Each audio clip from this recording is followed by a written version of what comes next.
کلا انہا تذکرہ، یہ لفظ بہت اہم ہے. تذکرہ، ذکرہ، تذکیر، فذکر بالقرآن، کیا معنی ہے اس کے؟ یاد دہانی صحیح ترین ترجمہ ہے، یاد دہانی. ایک ہے کسی کو کچھ سکھانا، نئی بات سکھانا، ایک ہے یاد دہانی. اسے ایک چیز معلوم تھی، کوئی بھول گیا، یاد کرانا. جیسے آپ کے کسی دوست نے آپ کو بہت قیمتی قلم دیا تھا، آپ نے اسے بہت سنبھال کر اپنے ٹرنک میں رکھ دیا. اب سال ہا سال ہو گئے، نہ دوست سے ملاقات، نہ وہ یاد. اچانک آپ نے کسی روز ٹرنک کھولا اور وہ قلم آ گیا، تو آپ کو دوست یاد آ جائے گا کہ نہیں؟ اسی لیے قرآن آفاق و انفس کے لیے آیات کہتا ہے. ہم اپنی آیات دکھائیں گے تمہیں، نشانی جس کو دیکھ کر تم ہمیں پہچانو گے. اور تذکرہ کا مطلب کیا ہے؟ پوٹینشلی ایمان ہر انسان کے دل میں موجود ہے. یہ جو روح جو ہمارے قلب کی مسکن نکید ہے، اس میں اللہ کی معرفت بھی ہے، اللہ کی محبت بھی ہے. البتہ ذہول کے پردے پڑ گئے ہیں، بھول اور نسیان طاری ہو گیا ہے. ہم دنیا ہی کے اندر گم ہو کر رہ گئے ہیں. ہماری ساری دلچسپیاں دنیا سے ہیں، لہذا ہماری توجہ ہی نہیں ہے. ورنہ ہر انسان کے دل میں یہ جو یہاں ہندوستان میں کہتے ہیں آتما اور پرماتما، آتما اور پرماتما کا تو تعلق بہت گہرا ہے. ابتدا میں بنا دی گئی تھی ارواح، جب ہم سب کے سب تمام انسان آدم سے لے کر اور تا قیامت جو انسان آئے گا دنیا میں، ان سب کی ارواح پیدا کر دی گئی. اور پوچھا گیا الست بربکم قالوا بلا، یاد ہے؟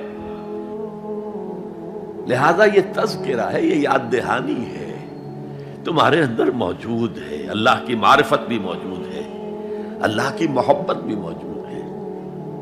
لیکن کلا بل ران علی قلوبہم ما کانوا یعملون، ان کے دلوں پر زنگ آ گیا ہے اب ان کے اعمال کی وجہ سے. شیشہ جو ہے وہ زنگ آلود ہو گیا. حضور نے فرمایا ان هذه القلوب لتصدع كما يصدع الحديد اذا اصابه الماء، ان دلوں پر بھی زنگ آ جاتا ہے جیسے کہ لوہے کے اوپر پانی پڑتا رہے تو اس کو زنگ آ جاتا ہے.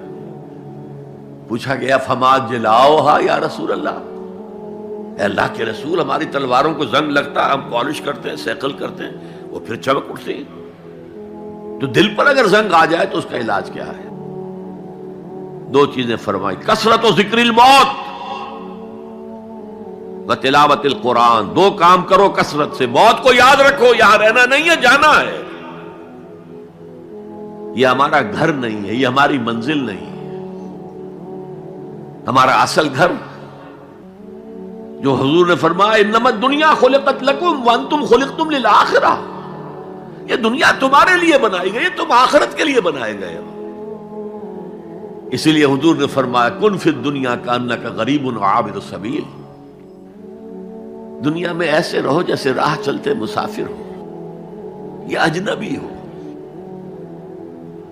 اپنے بارے میں فرمایا مالی ولی دنیا، مجھے تمہاری دنیا سے کیا سروکار، انما مثلی کراکب استظل تحت شجرۃ ثم راح فترکھا، میری مثال اس مسافر کی سی ہے جو ذرا سستانے کے لیے کسی درخت کے سائے میں بیٹھتا ہے تھوڑی دیر.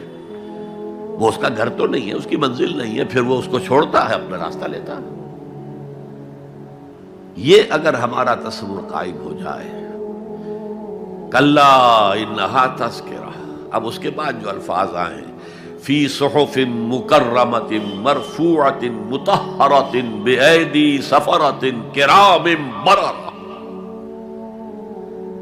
یہ جو قرآن ہے، جو تذکرہ ہے، یہ بڑے ہی انتہائی پاکیزہ صحیفوں میں ہے. فی صحف مکرمۃ، بڑے باعزت، مرفوعۃ مطہرۃ، مرفوع بلند اور انتہائی پاک. بے ایدی سفرۃ، یہ کن کے ہاتھوں میں ہے؟ لکھنے والے وہ فرشتے.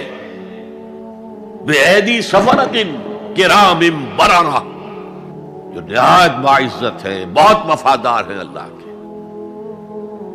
یعنی اصل قرآن کہاں ہے؟ لوح محفوظ میں ہے.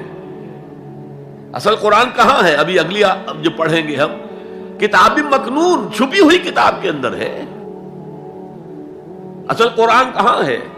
وَإِنَّهَا لَفِي أُمِّ الْكِتَابِ لَدَيْنَا لَعَلِيٌّ عَظِيمٌ، یہ تو اس ام الکتاب میں جو ہمارے پاس ہے، بہت بلند ہے۔